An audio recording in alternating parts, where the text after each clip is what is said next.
Dans un quartier difficile du sud de Chicago, Rachel, serveuse d'une trentaine d'années au Daniel's Diner, accueillait les clients avec un sourire chaleureux, masquant ses propres luttes financières. Les factures s'accumulaient, ses rêves d'études s'étaient évanouis, mais elle continuait à travailler sans relâche.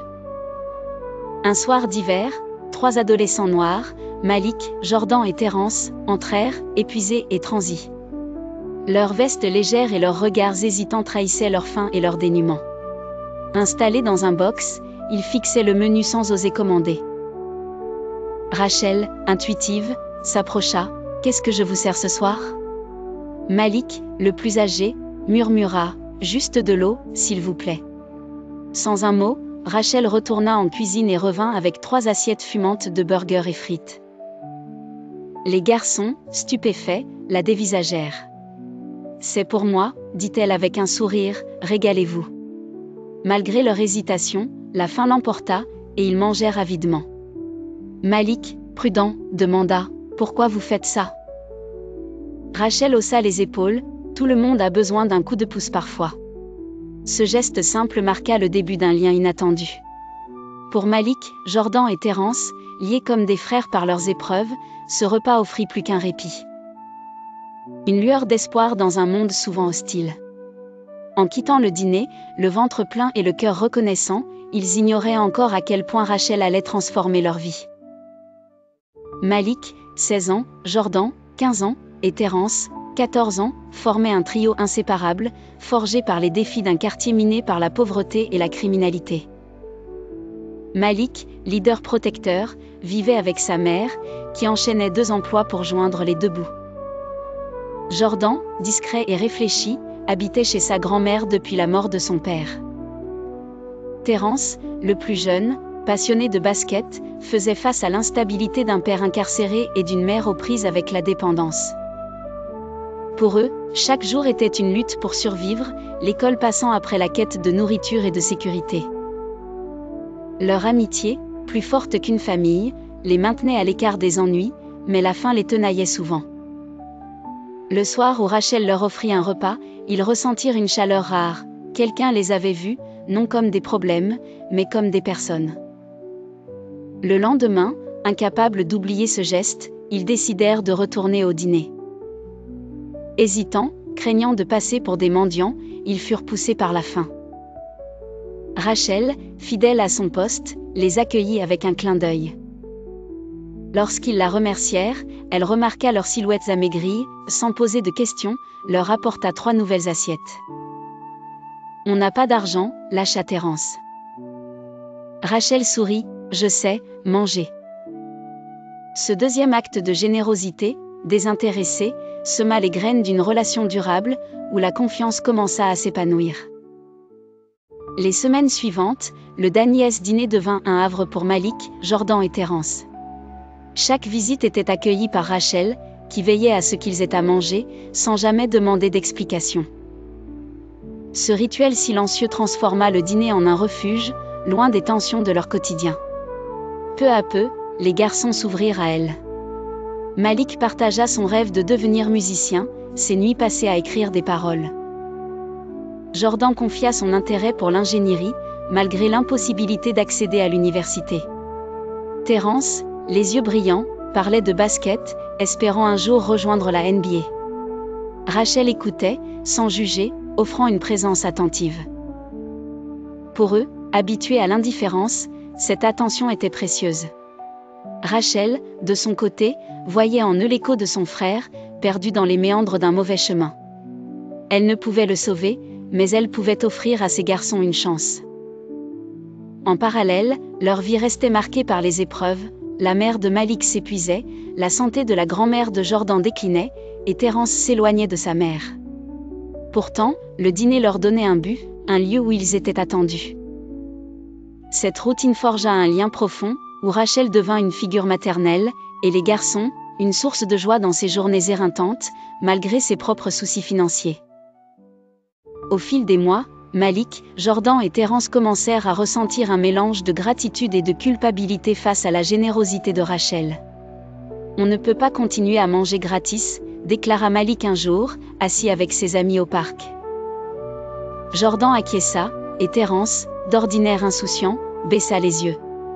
Il savait que Rachel, simple serveuse, n'avait pas les moyens de subvenir à leurs besoins indéfiniment. Déterminés à ne pas être un fardeau, ils réfléchirent à des moyens de lui rendre l'appareil, malgré leur manque d'argent. Jordan, toujours observateur, proposa « Le quartier est en désordre, mais le dîner est impeccable. On pourrait l'aider à nettoyer ou réparer des choses. » L'idée séduisit Malik, elle est toujours débordée, ça pourrait lui faciliter la vie. Terence, enthousiaste, suggéra de laver la vaisselle ou de nettoyer les tables. Le lendemain, ils arrivèrent au dîner plus tôt, nerveux mais résolus. Rachel, surprise, les accueillit comme toujours. Malik prit la parole, « On veut vous aider ici, pour vous remercier. » Rachel, émue, protesta, « Vous ne me devez rien. » Mais face à leur insistance, elle céda, « D'accord, j'ai besoin d'un coup de main. » Ainsi commença leur rôle au dîner, non plus comme client, mais comme aide. Intégrés à cette petite famille, ce geste, modeste, marqua leur volonté de transformer leur gratitude en action, renforçant leur lien avec Rachel. Malik, Jordan et Terence s'intégrèrent rapidement au fonctionnement du Danies Dîner. Malik prit en charge le nettoyage après la fermeture, astiquant table et sol avec soin. Jordan, méthodique, organisa les réserves, veillant à ce que la cuisine soit bien approvisionnée. Terence, débordant d'énergie, s'occupait des poubelles et de la vaisselle, apportant une touche de légèreté avec ses blagues. Au début, il craignait de ne pas être à la hauteur, mais Rachel constata vite que leur aide allégeait ses longues journées. Elle continuait à les nourrir, mais ses repas semblaient désormais mérités, renforçant leur fierté. Le travail, bien que peu glamour, ne les rebutait pas, le dîner était devenu un lieu de valeur, un refuge où ils se sentaient utiles. Rachel, admirative, voyait leur sérieux et leur gentillesse, des qualités rares dans leurs circonstances. Leur présence devint une source de réconfort, un rappel de son frère qu'elle n'avait pu aider. Les garçons, de leur côté, gagnaient en assurance. Malik répara une chaise cassée, surprenant Rachel par son habileté. Jordan réorganisa le garde-manger, facilitant les tâches quotidiennes. Terence, avec son humour, détendait l'atmosphère. Malgré ses progrès, Rachel luttait toujours financièrement. Les pourboires diminuaient, et le loyer de son appartement restait impayé. Pourtant, elle masquait ses soucis, déterminée à préserver l'ambiance chaleureuse du dîner pour les garçons et les clients. Un soir, après une journée harassante, Rachel s'assit seule dans le dîner fermé, face à une pile de factures impayées. Épuisée, elle murmura « Comment vais-je garder cet endroit ?» La cloche de la porte tinta, et Malik, Jordan et Terence réapparurent. Surpris, Rachel essuya ses larmes et sourit « Que faites-vous ici ?» Malik tendit une enveloppe, « On voulait vous donner quelque chose. » À l'intérieur, une carte manuscrite disait « Merci », accompagnée d'une modeste somme d'argent, fruit de leur petit boulot. Rachel, bouleversée, refusa « Je ne peux pas accepter ça. » Malik insista « Vous avez fait tellement pour nous. » Les larmes aux yeux, Rachel les serra dans ses bras, touchée par leur générosité. Ce geste, bien que modeste, renforça leur lien. Les garçons continuèrent à aider au dîner, mais leur engagement s'étendit au-delà. Inspirés par Rachel, ils commencèrent à aider leur communauté. Malik donna des cours aux plus jeunes, Jordan répara des vélos, et Terence organisa des matchs de basket pour éloigner les enfants des problèmes. Leur influence grandissait, et le quartier remarqua leur maturité. Rachel, fière, voyait en eux des jeunes hommes responsables, loin des adolescents affamés qu'elle avait rencontrés. Ce moment marqua un tournant, leur relation, fondée sur la bonté, devint une force collective, transformant non seulement leur vie, mais aussi celle de ceux autour d'eux. Malgré les progrès, les soucis financiers de Rachel s'aggravaient. Le dîner attirait moins de clients, et les factures s'accumulaient. Elle cachait ses inquiétudes, mais Malik, observateur, remarqua son air préoccupé. « Rachel, ça va ?» demanda-t-il un jour. Elle éluda, juste fatiguée. Mais les garçons, sensibles à ces silences, comprirent que le dîner était en péril. Réunis au parc, ils décidèrent d'agir. Malik proposa une collecte de fonds, tout le monde aime Rachel, le quartier nous soutiendra. Jordan suggéra une fête communautaire au dîner, avec musique et tombola, pour attirer la foule. Terence, enthousiaste, promit de recruter des musiciens. Sans en parler à Rachel, ils se mirent au travail, contactant commerçants et voisins. La réponse fut immédiate, tous voulaient aider Rachel, connue pour sa générosité. Le jour de l'événement, une foule impressionnante se massa devant le dîner. Musique, rire et odeur de nourriture emplissaient l'air. Rachel, confuse, demanda à Terence, « Que se passe-t-il » Il sourit, « Une collecte pour vous, les garçons ont tout organisé. » Bouleversée, elle regarda Malik accueillir les invités et Jordan gérer la tombola. La communauté, unie, leva des fonds significatifs, assez pour maintenir le dîner à flot pendant des mois. Ce succès, orchestré par les garçons, prouva que la bonté de Rachel avait inspiré un mouvement collectif, renforçant leur détermination à protéger cet espace précieux.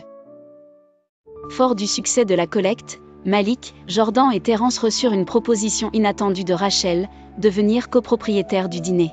« Ce lieu est aussi le vôtre », leur dit-elle, émue.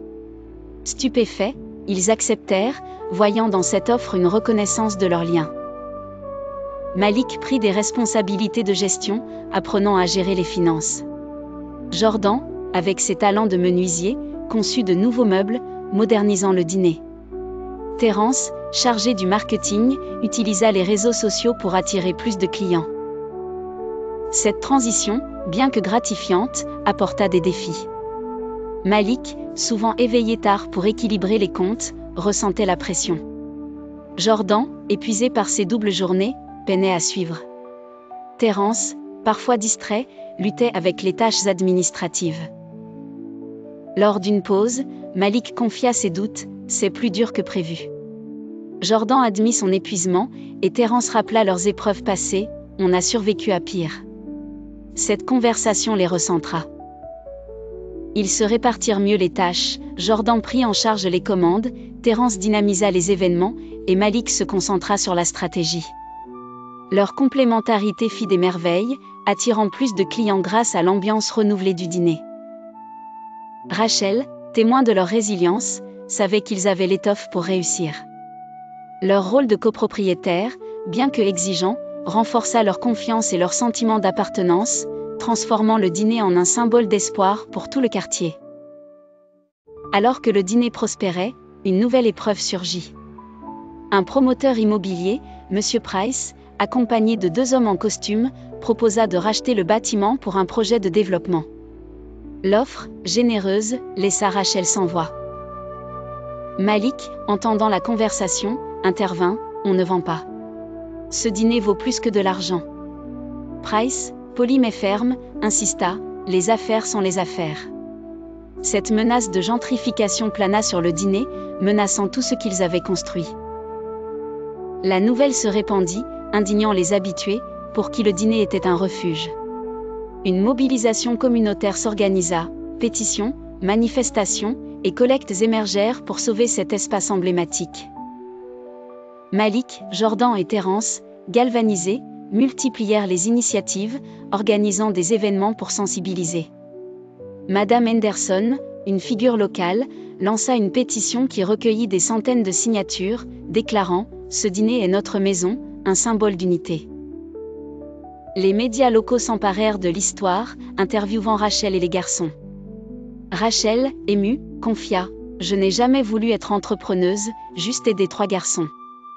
Aujourd'hui, ce lieu est bien plus. » Les garçons exprimèrent leur gratitude, soulignant l'importance de la communauté. Cette médiatisation attira des dons de toute la ville, inspirés par le parcours des garçons. Pourtant, Price intensifia la pression, rappelant que le temps jouait contre eux. Face à cette réalité, Rachel et les garçons durent envisager toutes les options, déterminés à protéger leur rêve collectif. Épuisés mais résolus, Rachel et les garçons tinrent une réunion pour discuter de l'avenir. Malik refusait d'abandonner, mais Jordan, pragmatique, souligna les limites financières. Terence proposa une idée audacieuse, négocier avec les promoteurs pour conserver le dîner tout en permettant le développement autour. Rachel, émue par leur détermination, approuva, ça vaut le coup d'essayer. Lors d'une rencontre avec Price, ils exposèrent leur plan. Impressionné par leur ténacité et conscient de la mauvaise presse d'une démolition, il promit de soumettre l'idée à son conseil. Après des semaines d'attente, la réponse arriva, le dîner resterait, les garçons et Rachel en conserveraient la propriété, tandis que le quartier serait modernisé. Ce compromis, imparfait, était une victoire. Lors d'une célébration avec les clients, Rachel, larmes aux yeux, murmura « On a réussi ». Malik, Jordan et Terence, rayonnants, savaient que leur lien, né d'un repas offert 2 ans plus tôt, avait transformé leur vie. Le dîner, plus qu'un commerce, était un phare d'espoir, un testament de la bonté et de la résilience. Leur avenir s'ouvrait, porté par une communauté unie et un amour partagé, prouvant que les petits gestes, lorsqu'ils sont sincères, peuvent changer le monde.